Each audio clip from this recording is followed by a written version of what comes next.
সম্মানিত sector command মহোদয়, এখানে উপস্থিত বিজিবির বিভিন্ন পর্যায়ের কর্মকর্তাবৃন্দ সহ উপস্থিত সকল সম্মানিত সদস্যবৃন্দ, আসসালামু আলাইকুম। আমি গত 4 তারিখে কুষ্টিয়া সরকারি পুলিশ সুপার হিসেবে বিদ্যুৎ সরকারে জয়েন করেছি। পুলিশের চাকরি এবং বিজিবির চাকরির ভিতরে কোনো পার্থক্য আছে বলে আমার কাছে মনে হয় না। দীর্ঘদিনের একটা অভিজ্ঞতায় যেটা আসে সেটা বিজিবি এবং পুলিশ আসলে আমার কাছে মনে হয়েছে মুদ্রার এই পিঠোপে শুধু মাদকদ্রব্য উদ্ধার না, বাংলাদেশের এই বাহিনীটা বাংলাদেশের প্রতিটা ক্লান্তি লগ্নে পুলিশের পাশাপাশি থেকে জনগণের যেভাবে সেবা দিয়ে যায়, যেটা আসলে অগ্রগণ্য। তারপরে আপনার বাংলাদেশের সীমান্তরক্ষী সংস্থা হিসাবে ওনাদের কর্মদক্ষতা সহ ওনাদের এই মাদকদ্রব্য উদ্ধারের সংক্রান্ত যে সমস্ত কর্মকাণ্ডগুলো ওনারা করেন, সেখানে পুলিশ এবং বিজিবি সবসময় একসাথে কাজকর্ম করে। এবং এই যে আজকে যে অনুষ্ঠানে আমরা সবাই উপস্থিত হয়েছি, এখানে মিরপুর নির্বাহী ম্যাজিস্ট্রেট সাহেব যে কথা বললেন যে মাদকের ভয়াবহতা, ওনারা হয়তো অল্প স্বল্প চাকরি দিয়ে ওনারা যেটা দেখছেন, আমি আমার জীবনে অনেকদিন চাকরিতে দেখছি কোনো একটা ফ্যামিলি, সে ফ্যামিলিটা যদি আকাশচুম্বী একটা ফ্যামিলি হয়ে থাকে, ওই ফ্যামিলিতে যদি একটা মাদক সেবনকারী কোনো একটা বাচ্চা থাকে বা কোনো একটা সন্তান থাকে, ওই ফ্যামিলিটা আমার কাছে মনে হচ্ছে ওর থেকে অভিশপ্ত ফ্যামিলি, এবং এই ফ্যামিলিটাকে ধ্বংস করার জন্য একটা ছেলে যথেষ্ট।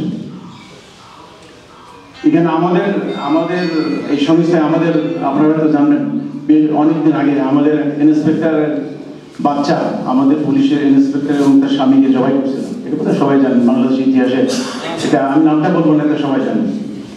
এটা কত ভয়াবহ, এই ভয়াবহ সম্পর্কে আসলে বলতে গেলে এটার সীমাহীন কথাবার্তা। তা আমার কাছে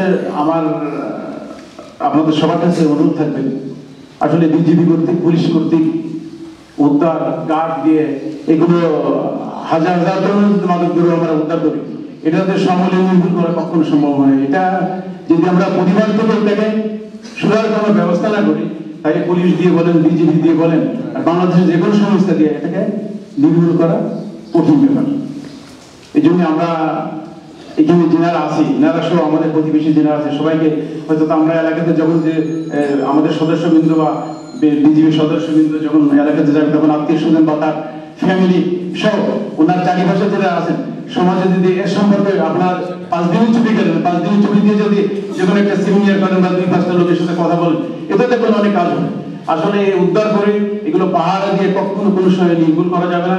এটা যদি ফ্যামিলি থেকে আমরা এটা নির্মূলের একটা পরিকল্পনা না করি, যার যে ফ্যামিলিকে যদি আমরা সেটাকে নিয়ে কাজ করি, তাহলে দেখবেন যে এটা অনেক অংশে এটা নির্মূলের সম্ভব হয়েছে। তাছাড়া বর্ডারে বিজিবি চাকরি করেন, আমি অনেক সময় আমি মেহেরপুর শহরের একসময় ছিলাম, ওই সময় দেখছি এগুলো বলতে গেলে আসলে অনেক কিছু বলা লাগে।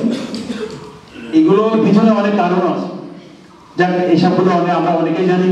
তবে আশা করি আজকের অনুষ্ঠানে আমি উপস্থিত হতে পারে নিজেকে গর্বিত বোধ করি। তাছাড়া আবারও বলবো, বিজিবির পরিশ্রম, বিজিবির কর্মকাণ্ড এদেশে সর্বসময় সুখ্যাতি অর্জন করে, যথেষ্ট পরিশ্রমী। এবং আমরা বিজেপি এবং পুলিশ অঙ্গাঙ্গিভাবে জড়িত। আমি আমার জীবনে একাধিকবার বিজিবির সাথে আমরা অভিযান পরিচালনা করছি। আমি বিজেপির অন্তঃকর্মীদের সবসময় শ্রদ্ধা করি, এবং পুলিশ এবং বিজেপি আবারও বলবো, মুদ্রার এই ভিডিওটি আমাকে এখানে উপস্থিত হয়ে কথা বলার জন্য আমি বিজেপি সেক্টর কমান্ডার মহাশয়, বিজেপি উপস্থিত সকল সম্মানিত সদস্যবৃন্দকে ধন্যবাদ জানাই। যে কোনো বিষয়ে আমি এখানে আসি, আমি এখানে সার্কেল এসপি হিসেবে আসি, যদি বিজেপি যে কোনো প্রয়োজনে স্যার যদি যে কোনো প্রয়োজন হয় স্যার বলবেন, বিজেপি এবং পুলিশ আপনাদের সাথে সার্বক্ষণ থাকবে। এবং আমি সবাই এখানে উপস্থিত সকল সম্মানিত সদস্যবৃন্দ সুস্বাস্থ্য এবং মঙ্গল কামনা করে আমি আমার সংক্ষিপ্ত বক্তব্য শেষ করছি। সবাই সবার জন্য দোয়া করবেন, আমরা যেন সবাই ভালো থাকি।